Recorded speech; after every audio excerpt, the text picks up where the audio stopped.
shaking the events up at the Arnold again this year. And that Stone event last year, there were some boys out there that were rudely awakened to. That was unreal to watch, man. That was one of the highlight events for me to watch. You know, I remember like looking up at the monitor, like, oh my God, that's unreal. Well, and we were. She was working on athletes back there, and all of a sudden the crowd just started roaring. And I kid you not, Chad, every single pro strongman left that back room to go see what the heck was going on. When the guy got 4 reps. Yep. Yeah, that was just mind-boggling. Yeah. That was so unreal to see.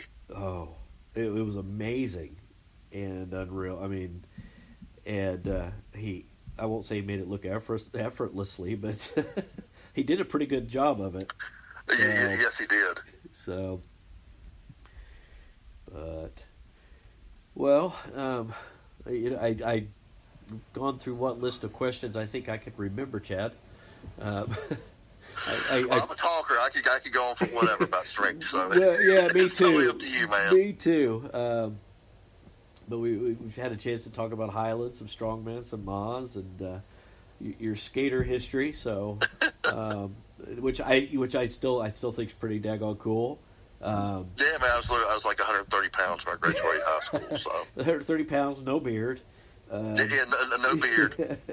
That was what the problem was with the sponsorship, right? The contract negotiations, you had to shave it. So, but yeah, I mean, so what's really up next for you? Is it the Arnold or?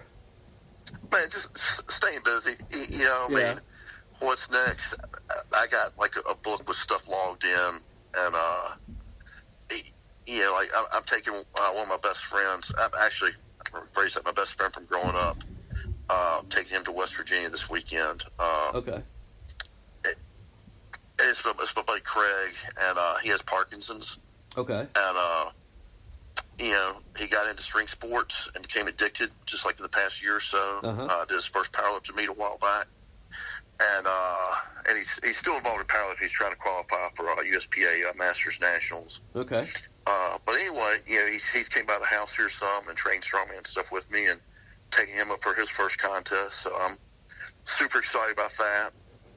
And again, you know, going down to Dave's contest at Mammoth, and you know, seeing all the people with Highland Games and Moss and strongman stuff, then the Arnold, and so it's just wherever everything takes me, man. Just you know, I just look forward to being busy and traveling and meeting people and you know, having a good time, man. We said something before we even started recording. You were talking about basement dwelling and your home gym. Now, are you set up in your garage or?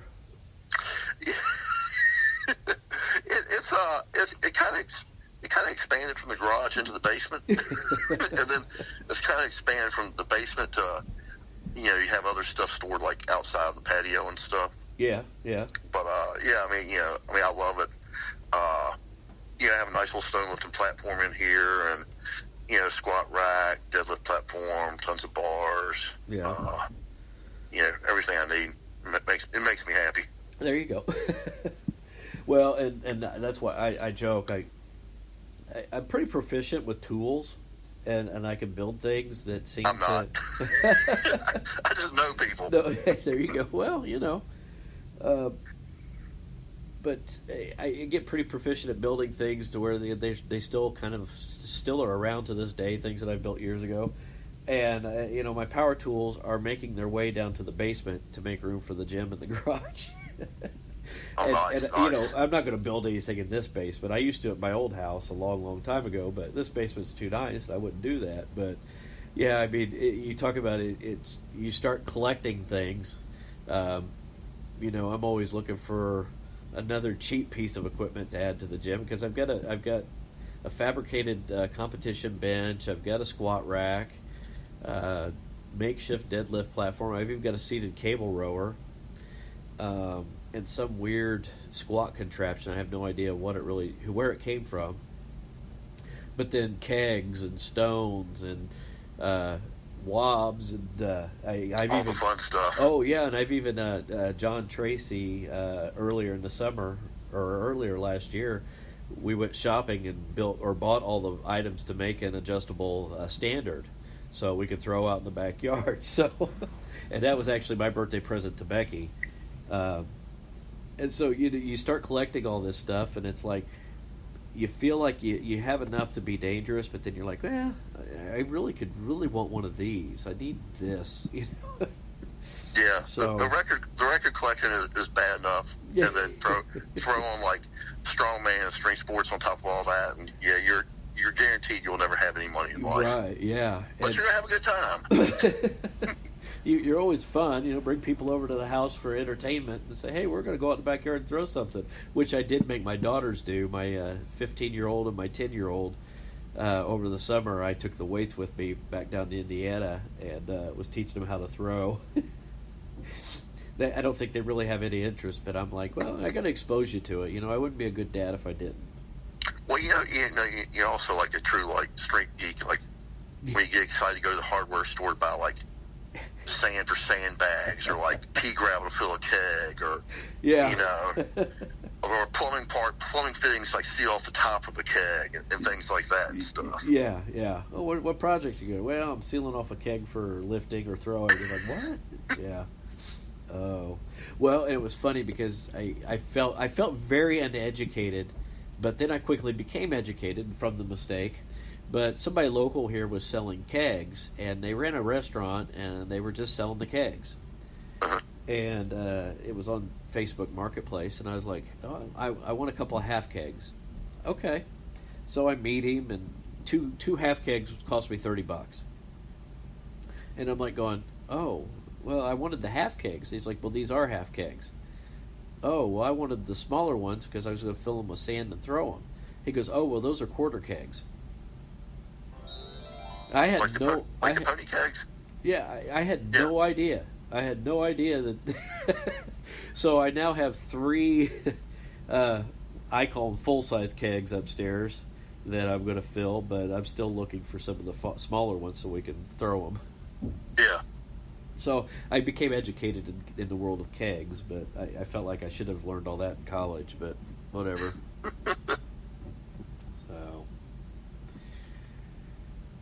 well, brother, I don't have any other questions, and I could ramble on and on too about strength. In fact, I think on a couple of these episodes I have, and I don't know that anybody's ever listened past an hour. So there's nothing wrong with that, man. Oh no, but.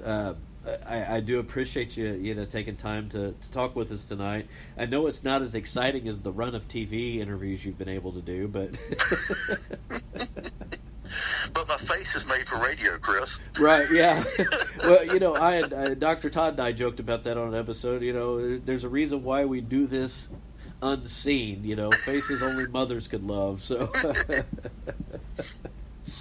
But seriously, I appreciate you taking time to do it tonight. And yeah, man. I mean, thank you, man. And you know, again, man, thank you for all the stuff that you do for the world of strength. And you know, thank Becky. You know, she's absolutely amazing and stuff. Yeah, you know, she's the one. Yeah. Yeah. But you know, we are so integral in so many types of events and stuff, man. So you know, thank you for thank you for all that you do, and with your podcast for kind of putting other people into the spotlight and stuff, and getting their information out and stuff. So, it's it's enjoyable. It's not like a job, and I love talking. And anybody wants to take time to talk to me, hey, let's go. So. Again, it all goes back to it's fun. Yeah, and it should be. It should. And I see so many taking it way too serious with aspirations, and that's great. But I always try to encourage all the younger ones, sit back and enjoy it. The more you enjoy it, the ride, man. Enjoy the process. Yeah, and the more you enjoy it, the more you'll find that you're relaxed enough that things start going better. But absolutely, and that's even a hard lesson to kind of even take into consideration at this age. Yeah. So I just want to relax on everything, but yeah. But appreciate it. And where can people find you? Social media. Yeah, I'm on Facebook and stuff. Okay. Instagram. On Instagram, Chad Clark Lifter Thrower. Okay. Facebook, you'll see. There's, for better or for worse, the face for radio. There's only, you'll see I think my profile picture right now is a big bearded dude getting ready to throw a shot put and stuff, or a stone put. So that's me. So. Yeah, I saw that in your background picture of the dog. So that's my boy. Oh, I was going to ask you. I totally forgot. The was it the dark? What's the competition? Darksider? Darkside Highlander. Darkside Highlander. Helping the Highland Games legend himself, Mr. Kerry Overfelt. Okay. Helping him out with that and stuff. So. Okay. All right. Where are they hosting that one? Is it going to be? That's inside the same arena. I'm telling you, this is all in Bowling Green. Okay. So what it's a huge, like... Are they doing that the same weekend as the Mammoth then? Yeah. And I didn't put two and two together? It's not the same place. Chad, I'm bad at math, so I'm sorry. Okay. No, so what is they literally took, I think it's part of like the Western Kentucky, I may get parts of this wrong, but it's part of their agricultural center. Yeah. So envision like this huge indoor, like, bull riding arena. Right, yeah, dirt floor and everything.